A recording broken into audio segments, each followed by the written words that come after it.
여러분 반갑습니다. 이번 영상은 제가 불나를 리뷰를 하다가 이 글 쓴 분이 민족 문제라는 이야기를 하셨어요. 근데 이거가 갑자기 떠올라가지고 한국 여자들 특징을 쑥 정리를 했습니다. 물론 네티즌 분 거 참조하고 제가 또 약간 첨부하고 또 너무 많아요. 그래서 좀 뺄 거는 빼고 이렇게 이제 정리를 했는데, 일단 결론부터 말씀드리면 한국 여자는, 특히 젊은 여자 말하는 겁니다. 과거 세대 여자분들 말고 역대 최악이에요. 다른 나라랑 비교해도. 그리고 한국 남자랑 한국 여자랑은 다른 민족 같습니다. DNA가 달라요, 제가 볼 때. 그래서 일단 불나글부터 읽어보겠습니다. 전업 논란 해결책은 국제결혼입니다. 공무원분이 쓰셨고, 내 친구 공장 3조 2교대로 월 300만 원 버는 애입니다. 그렇게 많이 버는 건 아니죠. 전체적인 평균을 보더라도 그냥 평균 근처라고 보이는데, 5년 전에 베트남 여자랑 국제 결혼을 하더니 벌써 애가 셋입니다. 와이프는 전업이고, 300의 전업이면 뭐 그렇게 생활이 윤택하지는 않겠습니다만은 그래도 애 3명 놓고 와이프는 전업을 하고 있는 상황이에요. 그런데 살림 육아를 하는데 힘들다고 내색하지 않고 묵묵히 집안일을 한다고 합니다. 이런 모습을 보니 친구도 애틋한 마음이 더 생겨서 공장에서 힘들어도 참고 최대한 같이 돕고 산다더라고요. 주말에 잠깐 외식이라도 하러 나가서 맛있는 거 먹으면 그렇게 좋아한더라고요. 소박한 거에도 행복을 느낀다는 거죠. 딱 이걸 보면 그게 떠올라요. 감 안 사서. 집안이 화목하면 모든 일이 잘 풀리죠. 또 우리나라 여자들 같은 경우는 고생해서 돈 벌어 오면, 뭐 이분 케이스 같은 경우는 우리나라 전체적인 평균으로 보더라도 많이 버는 건 아니잖아요. 더군다나 애가 3명 있으면 불평불만을 늘어놓겠죠. 그럼에도 불구하고 힘들다는 내색을 하지 않는다고 합니다. 그러면 남자 입장에서는 힘들어도 참고 최대한 노력을 해서 돈을 더 벌어오려고 또 집안일도 돕고 그러겠죠. 남자는 존중과 배려로 거듭나는 동물이거든요. 근데 우리나라의 많은 한국 남자들은 그런 존중과 배려를 못 받고 있다 보니까 힘든 결혼 생활을 하는 사람이 많은 것 같아요. 그리고 물론 꾸준히 일 투성이니 표정도 안 좋아지고 가끔 반응이 날카로울 수 있는데, 그때마다 오래 안 가고 다시 노력한다고 합니다. 이걸 보고 전업주부란 사람이 남편 밥도 제대로 못 먹이고 애들 등하교 시키는데 엄한 남편한테 짜증만 내는데도 불난녀들의 무수한 옹호와 남편 비판의 댓글과 공감이 달린 것을 보고, 아, 이건 민족의 문제구나 싶었습니다.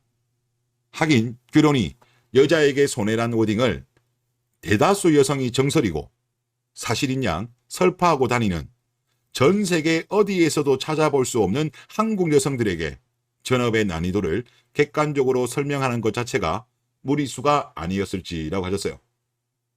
일단 제가 요거 정리하다가 원래는 그냥 여기서 끝내려고 했는데 한번 쭉 정리하겠습니다. 한국 여자들의 어떤 마인드가 전 세계 꼴찌예요. 저는 이거에 대해서는 단언컨대 자신 있게 말할 수 있습니다. 안 좋은 거는 다 1등이야. 하지만 남자들 같은 경우, 한국 남자들은 그렇게 나쁜 지표가 없어요. 객관적인 지표가. 희한하게 여자들은 안 좋은 거는 죄다 1등이에요.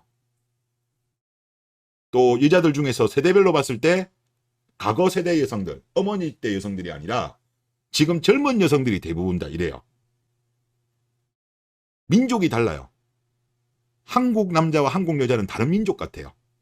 자, 보시면 낙태율 2022년도 기사입니다.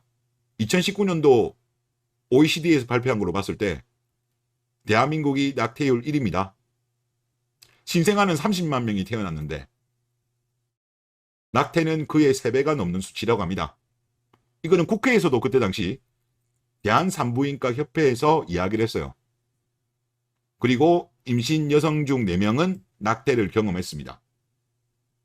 KBS 뉴스에 나온 거예요.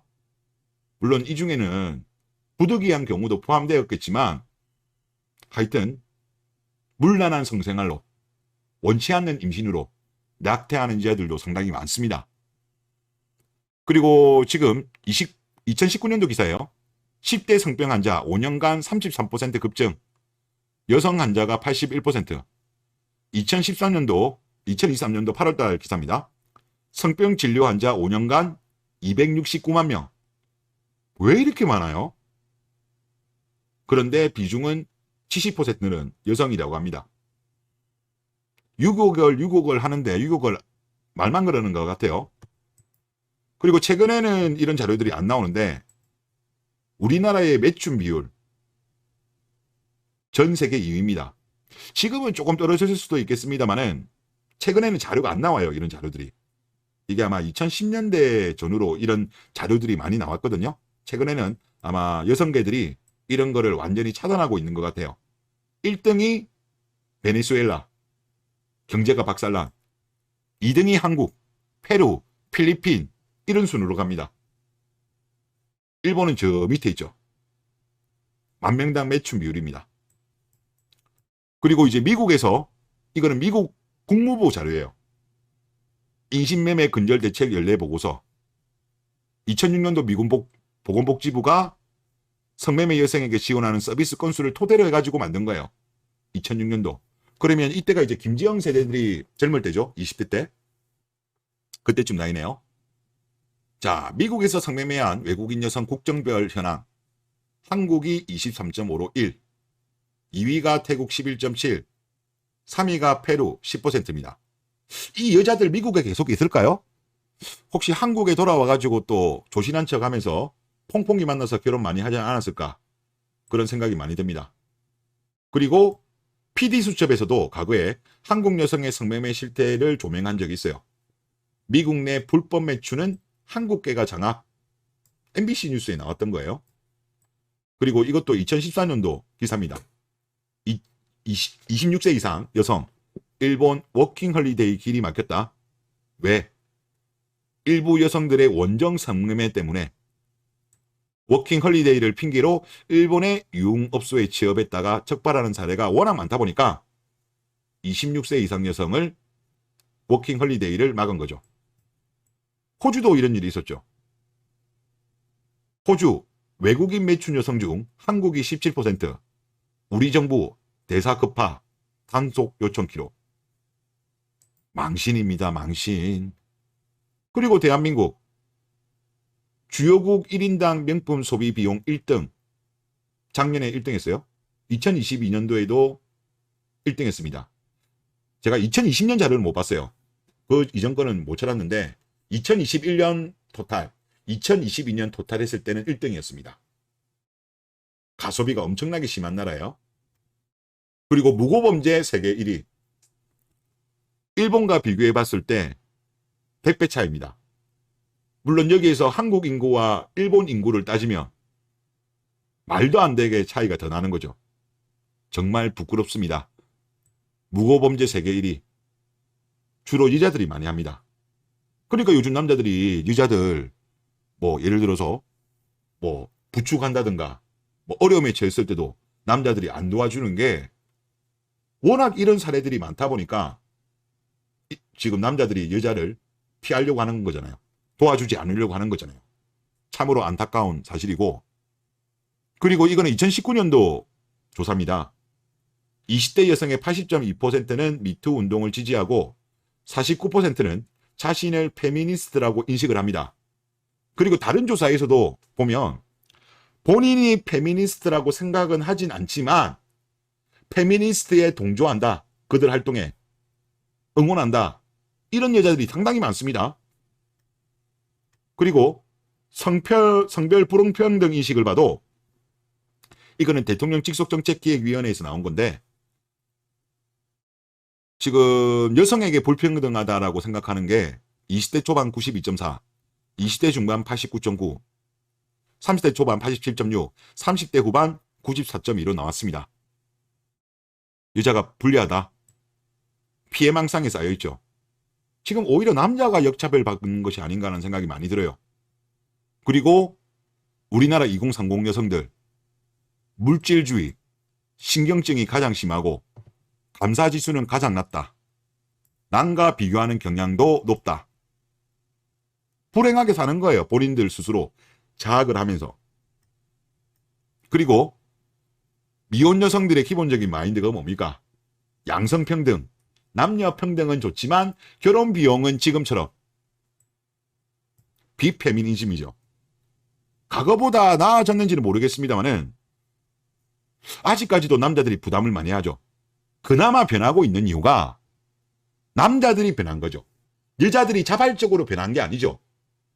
남자들이 이제는 그런 불공정 거래에 대해서 받아들이지 않겠다고 하니까 마지 못해서 이제 본인들도 비용을 많이 부담하는 거지.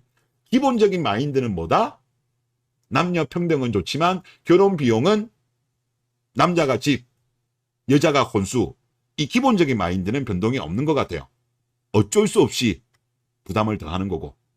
그리고 대한민국이 성형 같은 경우도 전 세계 1위입니다. 그리고 대한민국이 자궁 척축률이 OECD 국가 중 1위입니다. 물론 부득이하게 어쩔 수 없이 그러는 경우도 있습니다만은 그렇지 않은 경우도 많아요. 그리고 이거는 2010년도 자료입니다. 건강보험심사평가원 출처고, 그리고 최근에는 이런 자료들이 안 나와요. 여성계들 목소리가 커진 이유로 여자들한테 불리한 자료가 한 2012년, 2013년 그때 이후로는 아예 그냥 안 나옵니다. 특히 뭐 매춘이라든가 이런 자료들 있죠. 아예 안 나와요. 아마 이들이 관리를 하고 있기 때문에 또 언론들도 눈치를 보기 때문에 나오지 않는 것 같습니다. 자, 그리고 이거 말고 또 뭐 있습니까? 한국인 범죄 피해 경험률은 가장 낮지만 불안감은 최상위권. 그거잖아요. 이게 2016년도 때 그 넘비오 거를 보면 우리나라가 안전지수가 전 세계 1위를 했지만 불안감은 최상위권이었어요. 이거 특히 여자들이 불안감을 많이 느껴서 우리나라가 이렇게 나온 거거든요. 피해망상이죠. 그리고 대한민국 여자들의 미혼 여성들의 정신질환 1년 유병률 14.7%입니다. 불안장애 1년 유병률 11.8%, 미혼 여성 기준으로 인터넷 중독 비율 8.9%, 스마트폰 중독 비율 22.3%. 기혼 남성, 기혼 여성, 미혼 남성에 비해서 지금 2030 여자들 중에서 결혼하는 사람이 많잖아요. 20대는 거의 안 했고 30대 같은 경우는 30 중반 정도 기준으로 했을 때 대략 반 가까이는 안 했기 때문에 지금 젊은 여자들이 이런 거예요. 마인드가.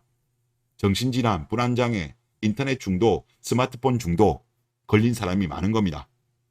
그리고 본인들은 맨날 경력 단절, 뭐 독박, 육아 등등 이야기하지만 OECD와 기준으로 비교해 봤을 때 한국이 맞벌이 비율이 최하위권입니다.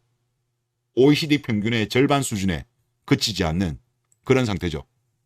그리고 신생아 같은 경우도 충격적이죠. 이거는 작년도 자료죠.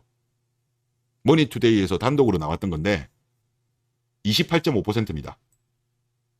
선천성 기형아가 급증하고 있어요. 출생아 수는 내려가고 있는데 선천성 기형아 수는 비슷하거든요. 비율이 올라갔다는 거죠.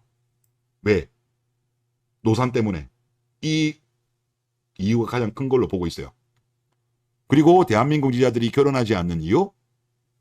상대방 남성의 조건을 꼽았습니다. 네가 돈이 없어서. 남녀 평등하자면서요. 그러면서 남자 돈을 어느 누구보다 많이 따지는 게 대한민국 여자들이고, 그리고 2023년도 10월달 기사입니다. 올해 마약 사범 역대 최다. 예, 역대 최다입니다. 그리고 2022년도 국감에서 나온 이야기인데 한국 청정국 수치를 넘었다. 그리고 젊은 층과 여성의 확산이 가속되고 있다. 젊은 층, 여성. 요즘은 마약도 많이 하나 봐요. 그리고 평균 초월 연령. 우리나라가 전 세계에서 꼴찌입니다. 동거하는 나라들은 좀 빼야 돼요. 아시아에서는 1등. 하여튼 1등이에요. 그걸 확인할 수 있는 게 바로 이거죠. 우리나라가 첫째 아를 출산하는 연령이 2022년도 기준으로 했을 때 33.0이에요. 첫째야. OECD 평균 같은 경우는 29.3이고 OECD 평균 합계 출산율은 1.59입니다. 하지만 우리나라는 2022년도 기준으로 했을 때 0.78이고 올해 2023년도 같은 경우는 0.72 정도 나올 것 같아요. 그러니까 제가 말씀드리고 싶은 건 뭐냐면 이거 말고도 더 많아요. 더 많은데 여기서 일단 중단하고 이 불나분이 글 쓰신 것처럼 민족이 다릅니다. 외국 여자들과 비교해봐도 우리나라 여자들 마인드가 저는 젊은 여자들 기준입니다. 정상 아니에요. 정상 아니고 한국 남자들이 뭐 대한민국 여자들처럼 이렇게 뭐 안 좋은 지표가 많고 그렇진 않아요. 지금 한국 여자들 비정상이에요. 제가 볼 때. 근데 이로 인해서 발생하는 문제가 뭐냐. 대한민국이 인구학적으로 봤을 때 국가가 지금 소멸해 가고 있는 거예요. 그래서 정말 걱정이다라는 생각이 듭니다. 네, 이번 영상 여기서 마치겠습니다.